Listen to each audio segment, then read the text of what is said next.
Demore um pouco, abra a memória, grave esses fatos que marcaram a nossa história. Demore um pouco, abra a memória, grave esses fatos que marcaram a nossa história. Aviões destruíram as torres gêmeas, abalando o comércio do planeta.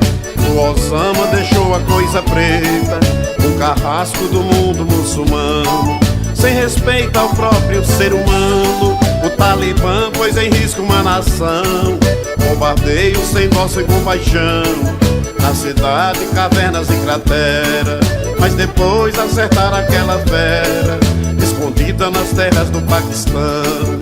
Mas depois acertaram aquela fera, escondida nas terras do Paquistão. Demore um pouco, abra a memória, grave esses fatos que marcaram a nossa história.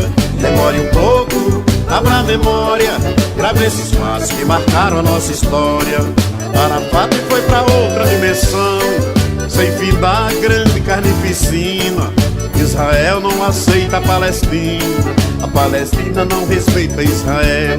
Jesus Cristo ensinou o caminho do céu, mas foi morto antes, muito maltratado.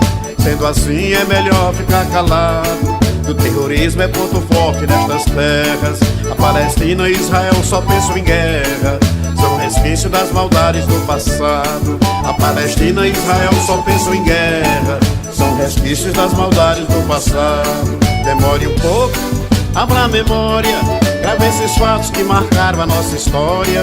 Demore um pouco, abra a memória, grave esses fatos que marcaram a nossa história.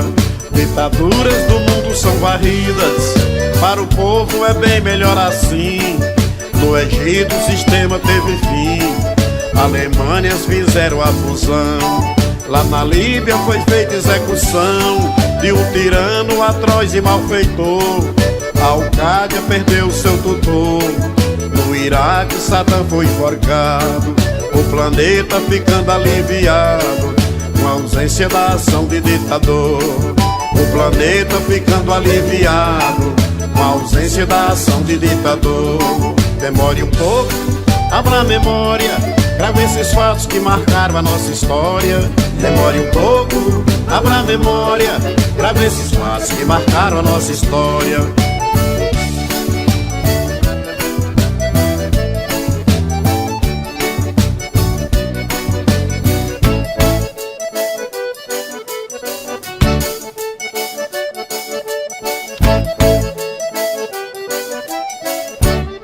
Demore um pouco, abra a memória, grave esses fatos que marcaram a nossa história.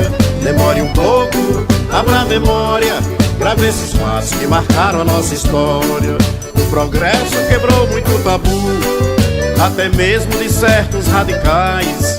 Expandiu relações sexuais, o comércio da carne sem valor. Extinguiu o caráter e o pudor, vendo o fato covarde e traiçoeiro. A genética perdeu seu roteiro, na pomposa cama de um motel. A vergonha se oculta atrás de um véu, quando o corpo é trocado por dinheiro. A vergonha se oculta atrás de um véu, quando o corpo é trocado por dinheiro. Demore um pouco, abra a memória, grave esses fatos que marcaram a nossa história. Demore um pouco, abra a memória, grave esses fatos que marcaram a nossa história. No Brasil as maldades são constantes, são os frutos reais da impunidade. Paga o preço a nossa sociedade, com angústia, maltrato e sofrimento. Os bandidos sempre fazem acampamento, na emoção de quem luta e paga imposto. Mergulhado no oceano de desgosto, sofre a dor e tem que ficar calado. Vendo o filho pela rua arrastado, resta dor indelével no seu rosto. Vendo um filho pela rua arrastado, resta dor indelével no seu rosto. Demore um pouco, abra a memória, grave esses fatos que marcaram a nossa história. Demore um pouco, abra a memória, grave esses fatos que marcaram a nossa história.